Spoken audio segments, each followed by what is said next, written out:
Ustedes se preguntarán, ¿y por qué para este ciclo de artistas del Gran Santander el primer invitado es un bumangués y no un norte santanderiano? Claro que este es un ciclo de El Gran Santander. Para responder a esa pregunta, le voy a decir que Gustavo Sorzano no es aquí un aparecido, porque les voy a contar que lo que se hereda no se hurta.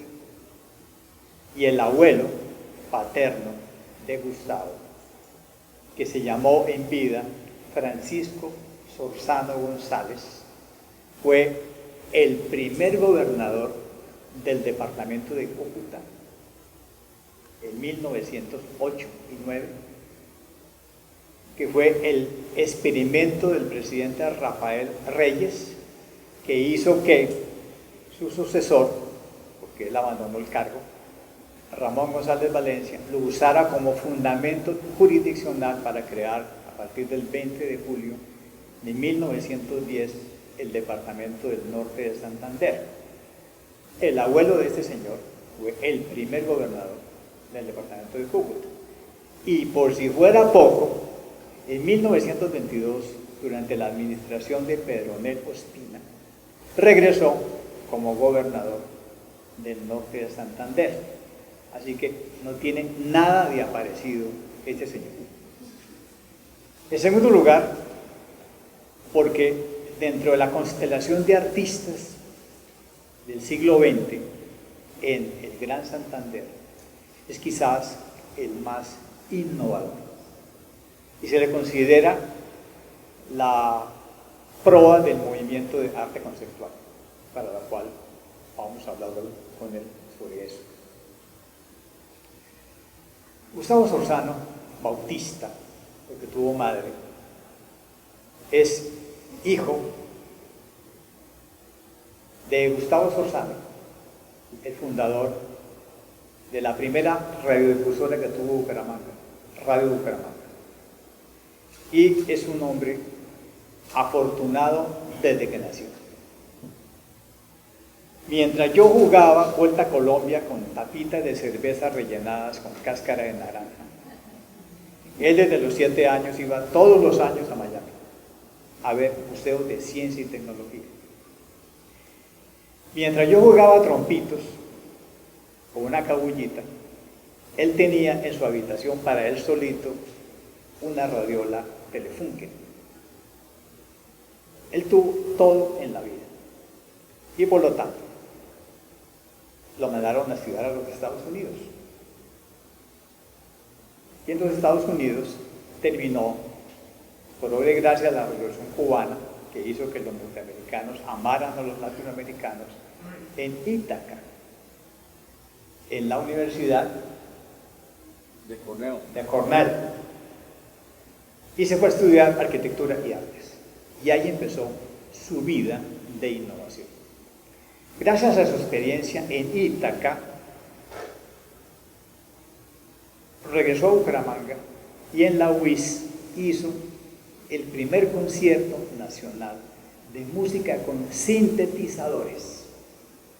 Los que tienen mi edad recuerdan una composición hecha con sintetizadores que se llamaba en mexicano palomitas de maíz, en inglés popcorn. Entonces, esa es la primera de las grandes innovaciones de Gustavo en Bucaramanga, en su primera época de creatividad en la música con sintetizadores. Así que, Gustavo, su turno. Cuéntenos cómo fue la experiencia de innovación en música hecha con sintetizadores en este país. Respire profundo. Dos cosas. Primero, darle las gracias al Banco de la República por esta invitación. Maravillosas instalaciones, un poco cálido Cúcuta, pero bellamente armonizado y único. Estoy realmente sorprendido, unas brisas maravillosas y pues yo soy mitad pingo y mitad toche, porque mi familia aquí en Cúcuta tengo muchos familiares, están los Sorzano también, que son parte de nosotros. A darles las gracias por esta acogida tan maravillosa que han tenido con nosotros. Y anteriormente había tenido una importante vinculación con el banco, porque en vida del doctor Luis Barriga del Diestro, que fue uno de los directores del Museo de Oro del Banco de la República y uno de los pioneros en recoger la mayoría de esas obras que no se lograron vender los guaqueros para afuera, yo compuse electrónicamente en aquella época, hablo de 1900, madre santa, la memoria de los 80 me falla, 1970, compuse una obra para el Banco de la República cuando abría la bóveda y se iluminaba gradualmente y se mostraba toda esta maravillosa colección El Museo del Oro. en el Museo del Oro. La obra se llamó Sebuscúa y después tuve la fortuna de adquirir en la laguna de Ubaque un pequeño predio, todo el mundo dice lo contrario, y esa laguna de Ubaque fue donde salió la balsa de oro pequeña que está en el Banco de la República. Pero a mí no me invitaron a hablar de historia porque el historiador es él, me invitaron a hablar de música. ¿Por dónde empiezo? Por el principio. Eso es un buen método, cuando llegue al final paro. Yo diría que lo que tuve fue la fortuna de haber nacido en el momento que era y las dioses y las estrellas se conjugaron y tuve una serie de experiencias increíbles. En mi infancia y en mi adolescencia yo trabajaba en las vacaciones en la radio de lo que se llama controlador o controller, poniendo discos y dándole a los locutores las entradas y todo esto que hay manejando las grabadoras de cinta de música. En los Estados Unidos, cuando yo llegué a Estados Unidos, hablo del año de 1963, está apenas el movimiento de la música electrónica, está prácticamente en cero, pero sucede una cosa muy extraña y aquí viene esa primera conjunción. Primero, el inventor del sintetizador Moog, que es digamos, el aparato básico por el cual hoy todos los músicos del mundo trabajan, estaba en Cornell. Él era corneliano y tenía su taller a 15 minutos de Ithaca, en una ciudad que se llamaba Tremensburg. En los Estados Unidos, cuando uno escoge una carrera, le dan un minor y le dan un major. El major mío era arquitectura, yo había tomado minor música. Entonces un día viene el decano y dice, oye, aquí hay alguien que sepa manejar máquinas de magnetofónica, y nadie alzó la voz y de repente un suramericano alza la mano y dice yo. Y bueno, yo me volví un asistente del inventor del sintetizador Moog. Ahí están los documentos en un libro que se publicó recientemente, de lo cual me siento muy orgulloso, pero otra vez, problema de suerte, porque se dieron las cosas. Y segundo, porque, como dice Armando, que es que yo soy como un bico en un pesebre, pues sí, tengo, esto se supone que es un diálogo, ¿no? Entonces, hombre, le paso el micrófono. Bueno, la creatividad en Cornell, con sintetizadores, pues la trajo también a la UIS, luego regresó otra vez allá y, mientras tanto, trataba de estudiar arquitectura como área mayor y artes como área menor. Pero eso fue durante 4 años, que fueron muy provechosos, pero él tenía que volver a Colombia. Y volvió a donde no debió volver, a la Universidad Javeriana con los jesuitas. Imagínense una universidad jesuita con programas de curso forzoso, donde era Gustavo. ¿Qué hizo? La primera huelga en la Javeriana, obviamente. Y de ahí lo sacaron. Pero, gracias a que lo sacaron de la Javeriana por esa huelga, entra a la segunda dimensión de Gustavo, que es la publicidad. Y entra por el mejor camino, porque es un hombre de una suerte terrible el que ha tenido. ¿A dónde lo mandan? a Leo Burnett, la multinacional del diseño, con sede en Chicago, donde se encuentra con los mejores amigotes de la época, que son los grandes publicistas del país. Así que cuéntenos cómo fue esa experiencia con Leo Burnett cuando llegó a ganar más que el presidente de la República. Me van a linchar hoy. Otra vez la suerte. Estaba buscando a alguien que hablara inglés. En esa época muy poca gente hablaba inglés en Colombia. Y que supiera algo de dibujar y de cosas. Entonces aquí aparecí yo de pura chepa, como se dice. Y Gastón Petelli, un muy famoso artista también, y publicista italiano, pero que en ese momento estaba de director creativo en Leo Burnett. Él tenían que, lo iban a trasladar y no tenían con quién reemplazarlo. Y entonces me tocó, yo de mercadeo no tenía la menor idea, pero me mandaron 3 meses a la central en Chicago y allá hice un curso de mercadeo y aprendí de qué se trataba realmente la publicidad. Diálogo. Los enemigos de Gustavo dicen que él participó en el equipo de publicistas que creó el Tigre de Sudamericana. Pero los amigos dicen que eso no es cierto. Así que aclárenos si es quién hizo el Tigre de Sudamericana. No se sabe quién hizo el Tigre Sudamericano, pero no fui yo. Aclarado. Pero hice muchos otros. El capitán Royal, los hereditos de Fruco. Hay una experiencia maravillosa en el diseño de publicidad que hizo Gustavo, y es que él tuvo el privilegio de diseñar una propaganda de jabón Juno, cuya modelo semidesnuda llegó a ser vicepresidenta de la República de Colombia. Cuéntenos esa experiencia.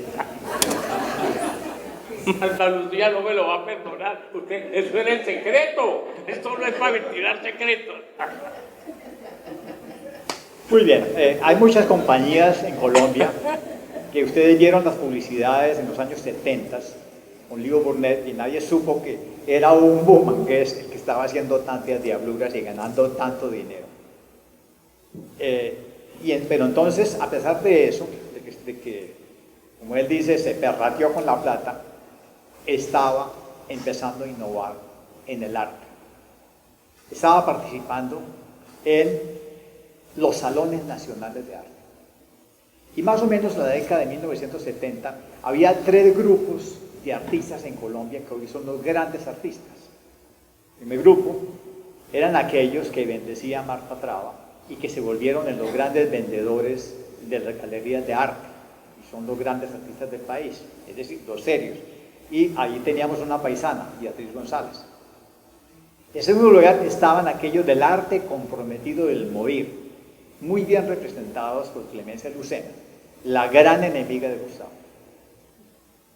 Y estaba el tercer grupo, que Gustavo lo ha bautizado como el grupo de los mamagallistas, que iban a todos los salones a mamar gallo y a subvertir a Clemencia Lucena y a burlarse del arte comprometido del Movir. Entonces, ¿por qué Gustavo empezó a desarrollar el arte conceptual en el grupo de los mamagallistas?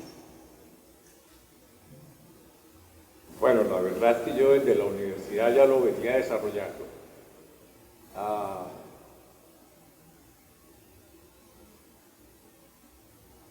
Claro, el problema aquí en Colombia es que en esa época, digamos que el arte estaba en función meramente comercial.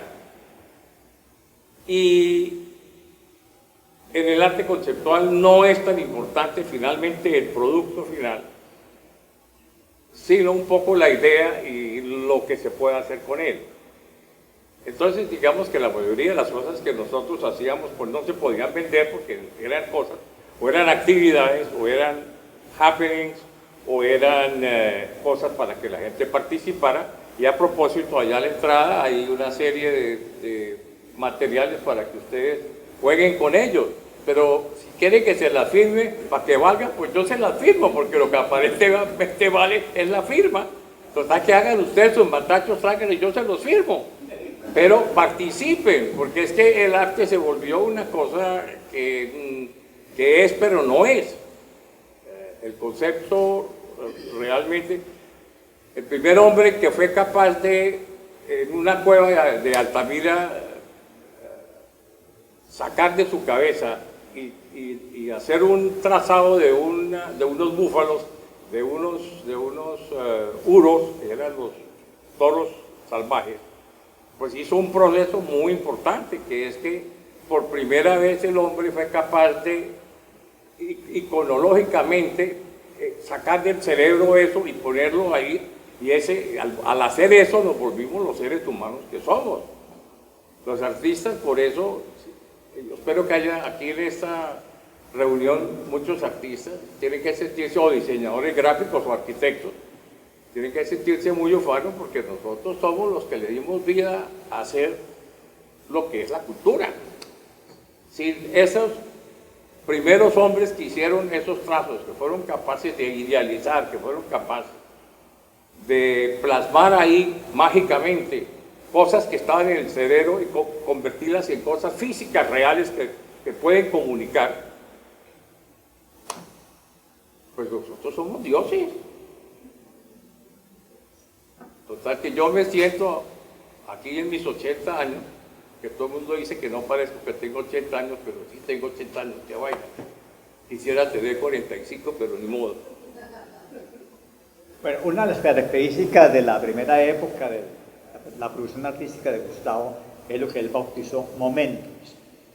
Y la característica de los momentos es que él lo que pretende es que el espectador participe en la creación, como lo que estamos haciendo hoy. Es decir, se le dan estos elementos para que lo llenen con puntos y entonces el espectador participa en la creatividad. Entonces él los metía en la exposición, les ponía música, les ponía sintetizadores y obligaba a que el espectador participara en la creación artística, y luego lo hizo masivamente a través de unos dibujos que fueron publicados en el periódico El Espectador. Eso es muy divertido para el espectador, pero es muy malo para el artista, porque no vende nada.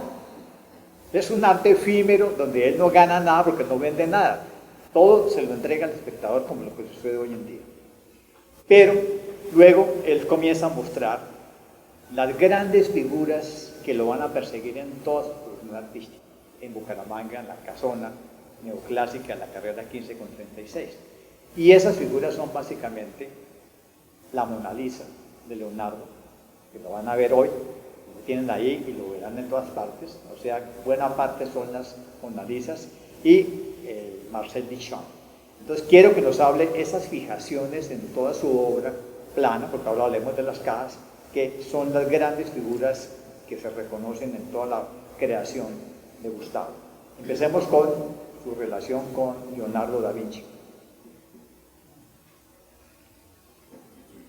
La fascinación con la Mona Lisa es muy fácil de explicar. Es que es el único cuadro absolutamente que todo el mundo lo reconoce. Es increíble. Digamos que arte es la Mona Lisa, como pues, H2O. ¿Qué es lo que es H2O? Agua. Agua.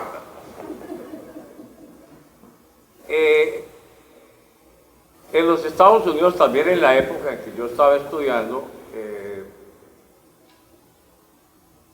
nació como parte del desarrollo artístico del arte pop, porque todos los artistas famosos pop pues vienen de la publicidad, o hacían carteles, o hacían vallas, o trabajaban en agencias de publicidad.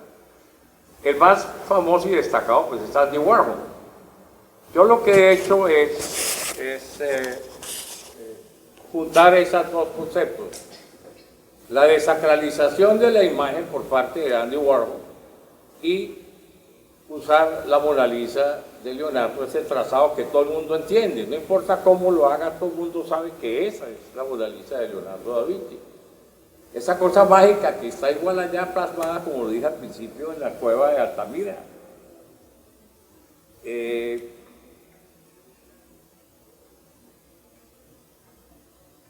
Su turno. Bueno, todos ustedes recordarán la lata de sopa Campbell's de Andy Warhol, que es uno de los grandes íconos, pero también hay mucha influencia, Gustavo, de Marcel Duchamp. Pero además de esa creación, él también empieza a experimentar con sus cajitas, que es lo que más le gusta a muchas personas en Colombia, son las cajas. Y en esas cajas hay un personaje casi siempre que es Tintín. ¿Por qué esa fijación con toda la parafernalia de caricatura francesa de Tintín, que aparece en todas sus cajas, en todos los museos que hay en Colombia? Por allá por los años 50 había una revista argentina que llegaba, yo no sé, es que yo veo gente muy joven aquí, incluyendo hasta el gerente del Banco de la República, es un muchacho. Entonces, no creo que se acuerden de la revista que se llamaba Villiqui. ¿Alguien se acuerda de la palabra de la revista Villiqui? Nadie, mire. Una revista argentina. Claro, yo soy un octogenario absolutamente pasado de moda, pero traía cosas muy interesantes esa revista, y entre las que traía unas aventuras de un reportero que se llamaba Tintín. Tintín sí lo recuerdo, bueno, perfecto. Bueno. Es que no querían decir del Villiqui porque tenían que reconocer que tiene más de 80. Tintín hacía toda clase de locuras, tenía un perrito que se llamaba Milú, y Hergé, que es el creador, él se llama Georges Remy, es el nombre original del creador de este personaje, y este personaje actúa permanentemente con todas las acciones del mundo, está metido en la política, está metido, uno se entera de qué sucedió en la política, en el arte, en la religión, todo a través de las aventuras de este muchachito. Fue una cosa mágica que se dio. Y a su vez en Estados Unidos otra vez, donde yo me eduqué desafortunadamente o afortunadamente, había otro artista muy importante que se llamó Joseph Cornell, que no tiene nada que ver con la Universidad de Cornell. Joseph Cornell hacía unas cajitas llenas de objetos con mucho recuerdo, con mucho significado, que uno las ve y tiene ese extraño sentimiento de que lo transporta como a la época de las abuelas, yo no sé.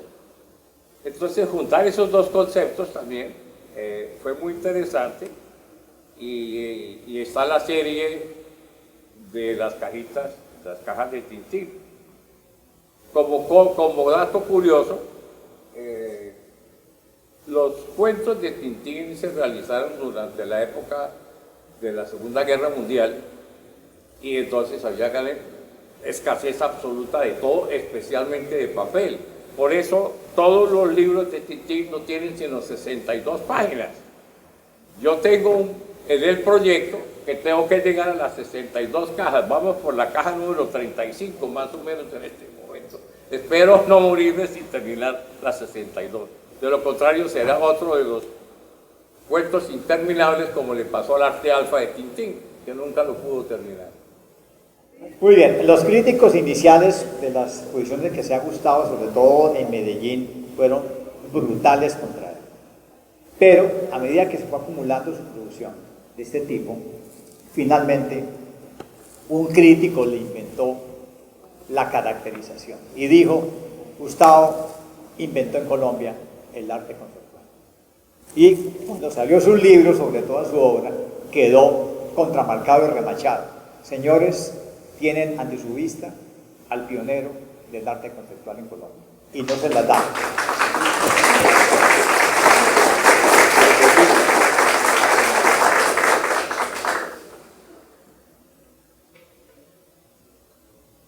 Voy a contar algo muy personal.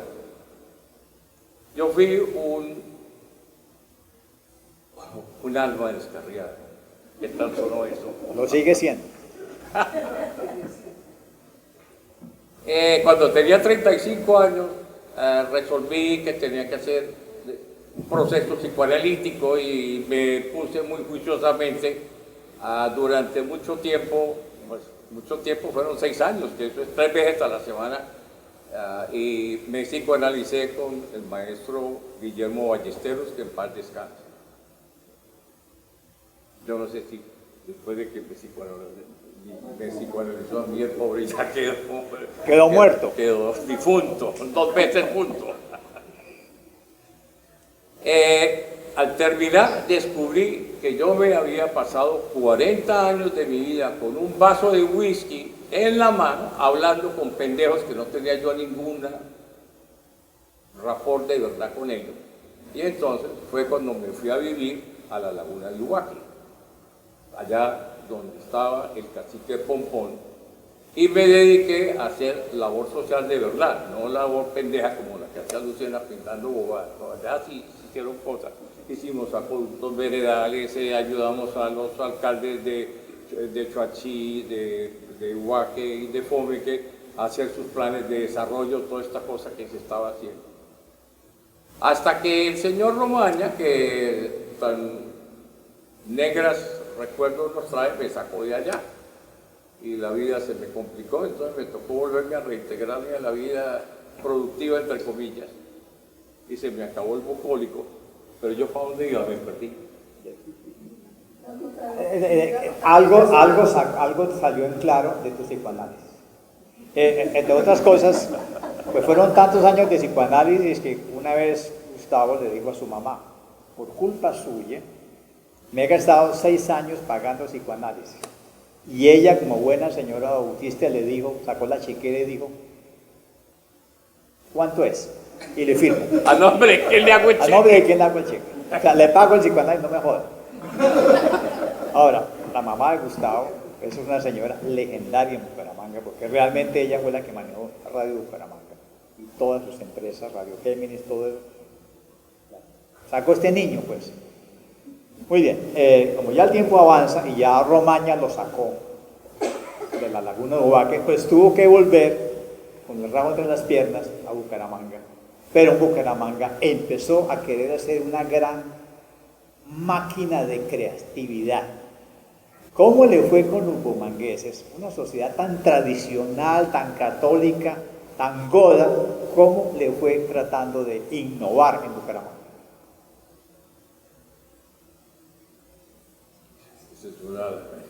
Esa me parece muy cicuta esa pregunta, porque no tengo cómo responderla. Muy mal, hicimos muchos elementos, hicimos Bucaramanga festiva y culta, nadie fue a los conciertos, nadie fue a las conferencias de los historiadores que llevamos, perdimos plata, nadie fue al concierto, llevamos la Orquesta Sinfónica de Colombia, nadie fue, no pagamos mucho, perdimos absolutamente hasta los calzones. Y así ha sido con todo, porque Guillermo Carvajal, otro famoso psicoanalista, profesor, tiene una magnífica definición de un santanderiano, y creo que eso se le aplica a ustedes también, que los santanderianos somos conservadores anarquistas.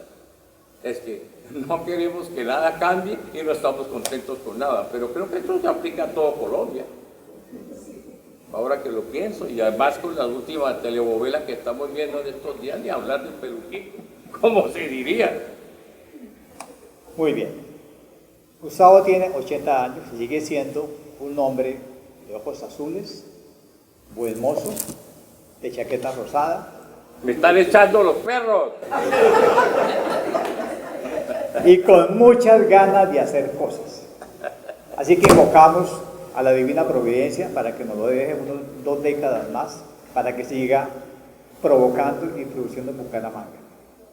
Entonces, Gustavo, tenemos que parar aquí. ¿Me deja hacer una última? Para que usted cierre con su última perorata. Bueno, perorata es la perfecta definición. Estando en mi retiro en la laguna de Ubaque, un día una señora llamada María Mercedes Herrera Huitrago me llama y me pregunta, ¿hablo con el maestro Gustavo Sorzano? Yo normalmente digamos que no tomó nada muy en serio. Entonces yo le dije, bueno, no habla con el maestro, pero habla con el arquitecto Sorzano, sí. Yo quiero hablar con usted. Bueno, resulta que esta señora se había tomado la molestia de recolectar durante 15 años todo el trabajo que habíamos hecho en compañía de un grupo que yo había formado que se llamaba Música Viva. Para mí fue una verdadera sorpresa cuando ella entregó este libro, que después se ganó un premio, por lo cual dice que yo no tuve absolutamente nada que ver con él. Pero es interesante porque sí ahí está un desarrollo de cómo se ha manejado la parte del arte conceptual en Colombia. Y sí sería interesante, ¿dónde está la revista suya? La tiene Y lo mismo me pasa un día, permítamela, igual me pasa un día que aparece un señor que yo jamás en mi vida había visto, que se llama Armando Martínez Garnica, que lo tengo aquí a mi izquierda, y pedí que fuera a la izquierda, porque el archigodo soy yo, visigodo, ostrogodo, y yo, sorpresa, me entregan una revista de Santander de no sé cuántas páginas, donde dice, pero háganme el favor, el título que puso este señor, Gustavo Sorzano, para principiantes. Déjenme decirle que la persona que ustedes tienen aquí a mi siniestra es nada menos que el presidente de la Academia de Historia de Colombia. Le ruego el favor de que lo aplaudan. Este sí es un hombre serio, no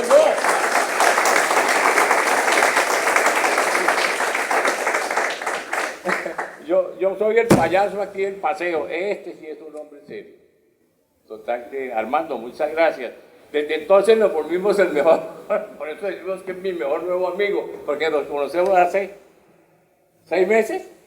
Hace 6 meses. Como 6 meses y unas 50 botellas de vino. Se supone que... Porque es que yo he vivido en Bucaramanga muchísimos años y yo nunca oí hablar de un tal Gustavo Sorzano. Así que esto es Gustavo para principiante, porque es que cuando uno se mete, se encarreta con el personaje. Porque es, como siempre he dicho, y siempre fue él, un gran seductor, de chaqueta rosada y ojos azules. Y espero que siga siendo por mucho tiempo igual. Señores, muchas gracias por habernos acompañado. Este libro, que es de distribución gratuita, lo pueden sacar en internet. Pongan Lógica de Mente de Gustavo Sorzano, es gratis, lo pueden bajar. Yo lo puse específicamente para que fuera gratis. Es un tratado sobre creatividad y de cómo trabajar los conceptos. Se los recomiendo, es bastante bueno. Yo lo escribí, créanme. Muy bien, por favor.